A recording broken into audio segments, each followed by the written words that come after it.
नमस्कार। मैं doctor A K. Gupta जान है तो जहान है कि इस नई श्रृंखला में आपका स्वागत करता हूं। दोस्तों, आज का विषय है गैस, कब्ज और अपच की समस्या और उससे छुटकारा कैसे पाएं। ये समस्या इतना ज़्यादा कॉमन है कि मैं समझता हूँ कि किसी फिजिशियन के पास जितने लोग इलाज के लिए जाते हैं उसमें से लगभग 50% लोग इस समस्या से पीड़ित होते हैं या पेट की कोई समस्या होती है। अक्सर जो गैस के कारण जिस समस्या को समझा जाता है वो समस्या है पेट में जलन या छाती में जलन, पेट में आवाज़ होना, ज़्यादा डकार की शिकायतें, ज़्यादा हवा पास करना, पेट में कभी कभी ऐंठन या पेट में कब्जियत या लूज मोशन का होना, पेट ठीक नहीं रहना।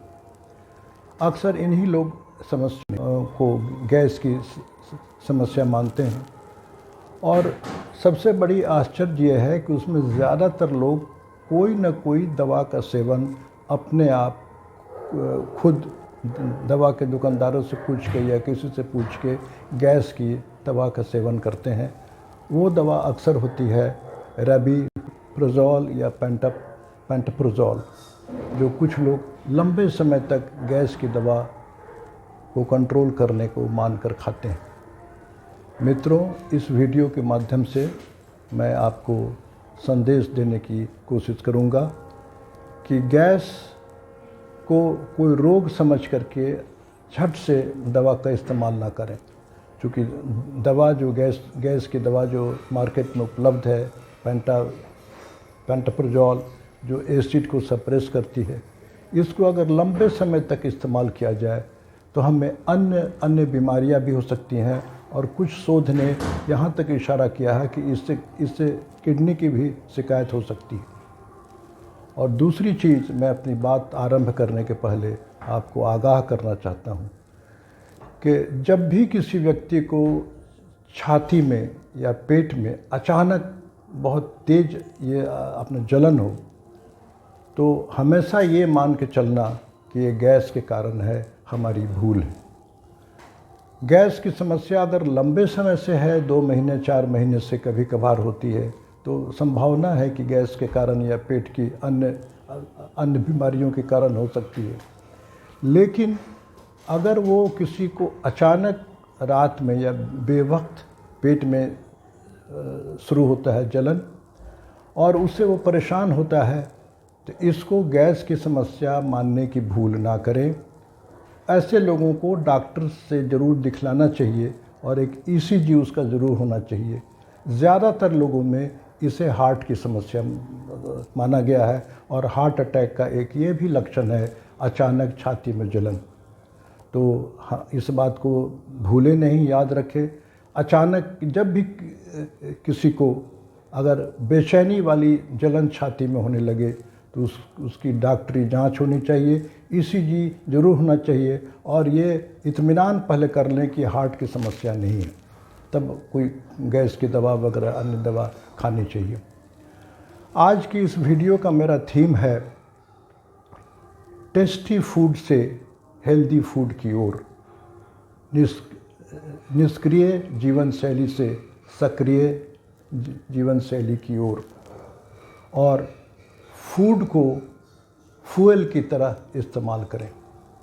अपनी बात आरंभ करने के पहले मैं आपको बताऊं कि मोटरसाइकिल में या कार में पेट्रोल को, फ्यूल को डालना और हम लोगों को भोजन करने का नियम एक ही है। हम लोग जब अपने गाड़ियों में, कार में या मोटरसाइकिल में पेट्रोल को डालते हैं तो इस बात की सावधानी रखते हैं कि पेट्रोल हमारा प्योर हो, पेट्रोल में किसी तरह की मिलावट ना हो, हमारे इंजन में किसी तरह का कंकड़ पत्थर या बालू नहीं जाने पाए और ओवरफ्लो ना हो। यही नियम हमारे खाने पर भी लागू होता है। हम लोग पेट्रोल के फ्यूल के टाइम में तो काफ़ी सतर्क रहते हैं, मगर ये अवेयरनेस हम खाने के टाइम में लागू नहीं करते। तो हमारी चर्चा का विषय होगा कि हम गैस को कम करने के लिए क्या खाएं, कितना खाएं, कब खाएं, और इसके कारणों में जाएंगे। गैस का उपचार करने के पहले, निदान करने के पहले ये जानना ज़रूरी है कि हमें ज़्यादातर लोगों को गैस की शिकायत होने का कारण क्या है। तो उसमें सबसे पहला कारण है हमारी जीवन शैली में भूल। हमारी जीवन शैली में कोई न कोई कमी ज़रूर है। जाने अनजाने में कुछ ऐसी दवाइयों का हम भी सेवन कर रहे हैं जो गैस्ट्रिक इरिटेशन करती हैं, जैसे NSAID या कॉर्टिसोन टाइप की दवाई या अन्य दवाएं, ढेर सारी दवाएं हैं जो गैस्ट्रिक इरिटेशन करती हैं, जिनको हटा देने से या बंद कर देने से ये गैस की समस्या कम हो सकती है। तीसरा मुख्य कारण है कि हमारे पाचन तंत्र के किसी अंग में कोई सूजन या इन्फेक्शन या कोई बीमारी, वो स्टमक हो सकता है, गैस्ट्राइटिस, GERD या गैस्ट्रोपरेसिस, छोटी आंत की बीमारी हो सकती है, इरिटेबल बाउल सिंड्रोम हो सकता है, कोलाइटिस हो सकता है, बड़ी आंत की बीमारी, या पित्त की थैली में या पैनक्रियाज की कोई बीमारी हो सकती है। ये डॉक्टरी जांच का विषय है। जब आप डॉक्टर से मिलेंगे तो वो जांच करके बताएंगे कि पाचन तंत्र की किसी अंग की बीमारी है कि नहीं। और सबसे महत्वपूर्ण कारण है मानसिक तनाव। अगर आप मानसिक तनाव में हैं तो जो भी भोजन करेंगे तो संभावना है कि गैस आपको ज़्यादा बने। तो आइए अब हम बात करते हैं कि अपच की समस्या, गैस की समस्या, छाती में जलन और कब्ज की समस्या को कंट्रोल कैसे किया जाए, या हम क्या करें कि ये समस्या हमें ना हो। तो इसके बारे में मैं आपको सबसे पहले राय दूंगा, और मैं लोगों को राय भी देता हूं कि दवा खाने के पहले अपने जीवन शैली को देखें, और जीवन शैली में जो कमी है उसमें अनुशासन डालें। अनुशासित जीवन शैली जीने का अभ्यास करें। ज़्यादा उम्मीद है कि आपको 2-3 हफ्ते के प्रयास के बाद ही आपको काफ़ी लाभ मिलेगा, आपको पेट की सारी समस्याएं कंट्रोल हो जाएगी। तो जीवन शैली में जिन 3 बातों का मैं जिक्र करूंगा वो है भोजन में क्या खाएं, कैसे खाएं, कब खाएं, और दूसरी बात मैं करूंगा एक्सरसाइज का महत्व, एक्सरसाइज कितना कब किया जाए, और तीसरी चीज़ कि कौन कौन से ऐसे व्यसन है जिनसे हमको बचना चाहिए। आइए बात करते हैं, शुरुआत करते हैं भोजन से। तो सबसे पहले आवश्यक है कि घर का बना हुआ ताज़ा भोजन ही करें। जहाँ तक संभव हो पार्टी भोज या होटल के भोजन से परहेज करें, और एक बार में बहुत अधिक खाना खाने का कोशिश न करें, जिसको लोग कहते हैं ठूस कर खाना। हमेशा हल्के पेट खाना, ये अक्लमंदी है, उससे पेट हल्का रहता है, पचने में आसानी होती है। हल्के भोजन और नाश्ता भी हल्का होना चाहिए। जो ऑफिसों में काम करते हैं उनकी आदत होती है कि वो हेवी नाश्ता करके जाते हैं। भोजन में हेवी शब्द का इस्तेमाल कभी ना करें, इच्छा से कुछ कम ही खाएं, तो भोजन को पचना बहुत आवश्यक है। और हाँ, 2 भोजन के बीच में कम से कम 3 घंटे का अंतराल अवश्य होना चाहिए। अगर आपने 8 बजे नाश्ता किया तो 11 बजे के पहले कुछ न खाएं। बहुत मन करे तो पानी पीने में कोई हर्ज नहीं है। जहाँ तक पानी की बात है, पानी भोजन के उपरांत आधे घंटे के बाद पिएं, और इच्छा अनुसार पिएं। बल्कि गाइडलाइन कहती है कि अगर 24 घंटे में 2 से 3 लीटर या उससे भी ज़्यादा पानी पिएंगे, जितना पानी पिएंगे पेट उतना ही ठीक रहेगा। पानी पीने में कंजूसी की कोई आवश्यकता नहीं है। पानी मगर जब भी पिएं स्वच्छ पानी पिएं। अगर आप ऑफिस में हैं, घर से 1-2 बोतल साथ में लेके जाएं। बाहर का पानी, स्टोर किया हुआ पानी नहीं पिया करें। भोजन में शाकाहारी भोजन सर्वोत्तम भोजन है। इससे पचने में आसानी होती है, पेट ठीक रहता है, गैस कम निकलता है। जहाँ तक संभव हो मांसाहारी भोजन ना करें। जिनको लाचारी है, जो बगैर मांसाहारी भोजन के नहीं रह पाते हैं, उनके लिए सलाह दी जाती है कि वो जब भी मांसाहारी भोजन करें अल्प मात्रा में करें। घर की बनी हुई चिकन या मछली को खा सकते हैं, और जब भी चिकन मछली खाएं उसके साथ समुचित मात्रा में सलाद सब्जी भी खाएं, ताकि उस मांसाहारी भोजन को पचने में आसानी हो। सबसे महत्वपूर्ण बात है कि सलाद सब्जी और फल हमारे भोजन में बहुत अल्प मात्रा में लोग खाते हैं। अभी जो लोग इच्छुक हैं कि खाना ठीक से पचे, कब्ज़ नहीं हो, पेट में गैस नहीं बने, उन्हें सलाद सब्जी फल कम से कम 500-600 ग्राम रोज़ खाना चाहिए। सलाद खाने का सबसे अच्छा समय है नाश्ते के पहले, भोजन और रात के भोजन के पहले।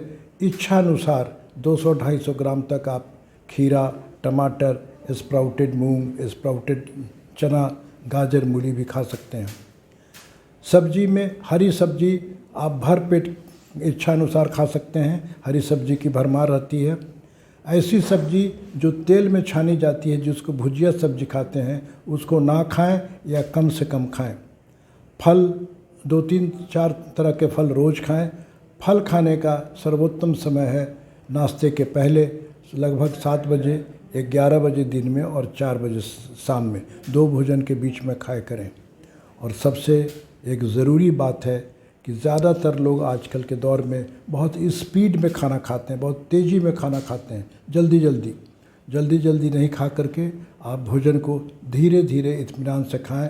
धीरे धीरे भोजन जो लोग करते हैं, दांतों से अच्छी तरह चबा के खाते हैं, उन्हें भोजन पचने में सुविधा होती है। गैस की समस्या और कब्ज़ की समस्या कम से कम होती है। भोजन करते समय शांत मन से बैठ के करें। गुस्से के मूड में खाना नहीं खाएं। बहुत ज़्यादा अपना टेंशन हो उस समय खाना नहीं खाना चाहिए। और जिनको गैस की बीमारी रहती है या चाहते हैं कि गैस ना हो, वो सप्ताह में 1 बार उपवास अवश्य करें। जो भी दिन सूट करे, संडे को या किसी व्रत के रोज़ उपवास करने से पाचन तंत्र मजबूत होता है। जो लोग सारा दिन का उपवास नहीं करने में दिक्कत है, उनको इंटरमिटेंट फास्टिंग करनी चाहिए।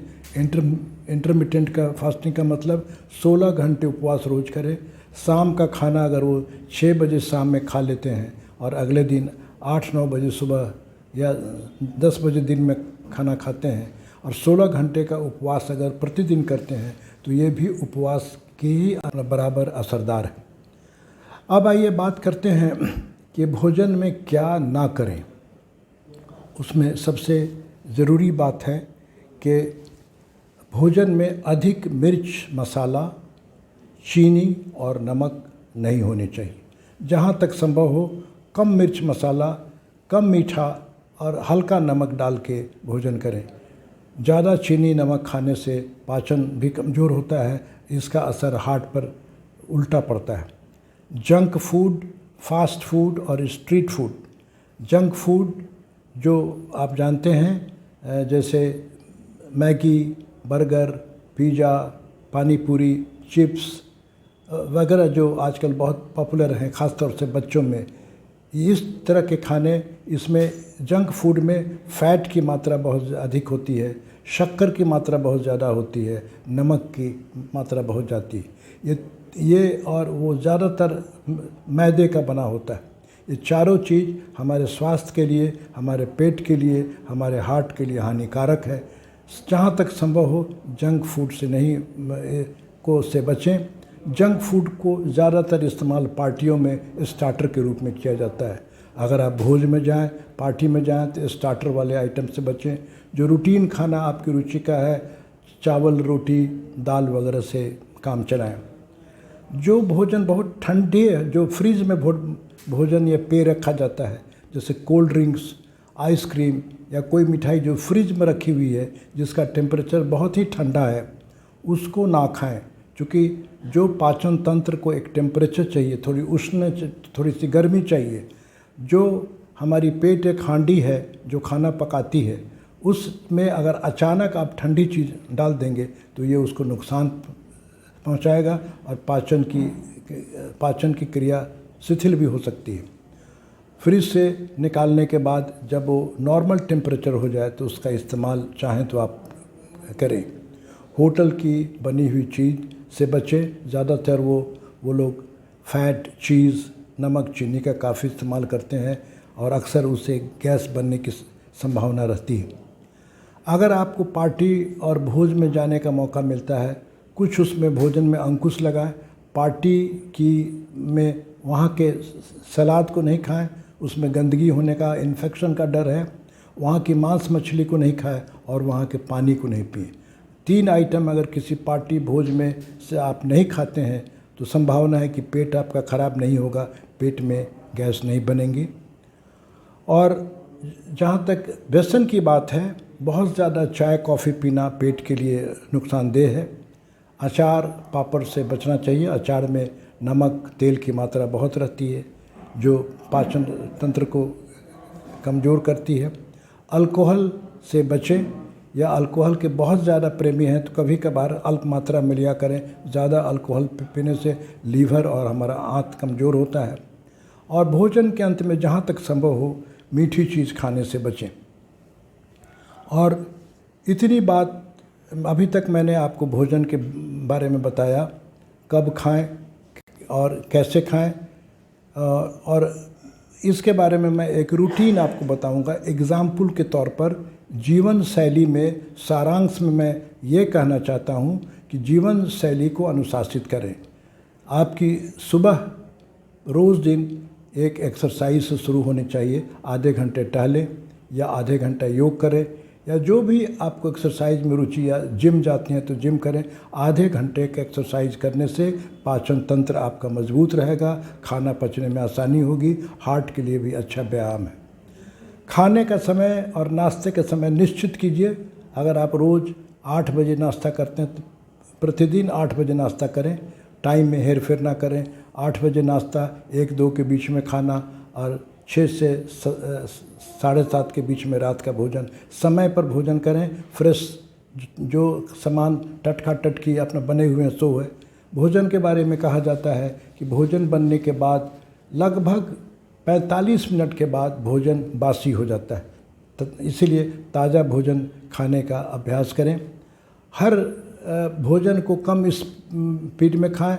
सलाद और फल का इस्तेमाल अवश्य करें। जहाँ तक संभव हो होटल की बनी हुई चीज़ नहीं खाएं। कुछ लोग ये जानना चाहते हैं कि पाचन क्रिया में योग की क्या भूमिका है। योग के एक आसन बहुत ही मशहूर है, उसको बोलते हैं ये वज्रासन। दोनों पैर को पीछे कर हिल्स पर जब कोई बैठते हैं खाना खाने के बाद, अगर 15-20 मिनट तक, तो खाना पचने में काफ़ी आसानी होती है। तो दोस्तों, मैंने पाचन तंत्र को मजबूत करने के लिए, उसके स्वास्थ्य के लिए हम भोजन में क्या क्या परहेज करें, कैसे भोजन खाएं, मैंने सब कुछ सारांश में बताया। अगर इन नियमों का आप पालन करेंगे तो आपका पेट हमेशा ठीक रहेगा, कब्जियत की शिकायत नहीं होगी। चूँकि मैंने बताया कि जिस भोजन में ज़्यादा फाइबर है, जैसे फल, सलाद और हरी सब्जी, फाइबर वाले भोजन को इस्तेमाल करेंगे तो आपको पेट की कब्जियत नहीं होगी, पेट भी ठीक रहेगा, गैस भी कम बनेगा। मैं उम्मीद करता हूँ कि ये मेरा वीडियो प्रेजेंटेशन भोजन के बारे में शायद आपको पसंद आया होगा।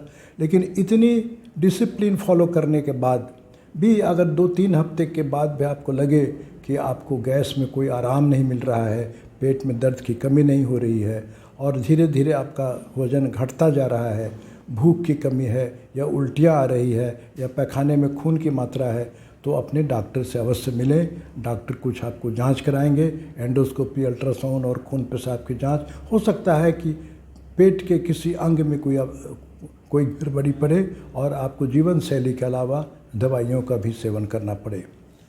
तो आप इस वीडियो को अगर आपको अच्छा लगा हो तो शेयर करें और सब्सक्राइब करना ना भूलें। धन्यवाद।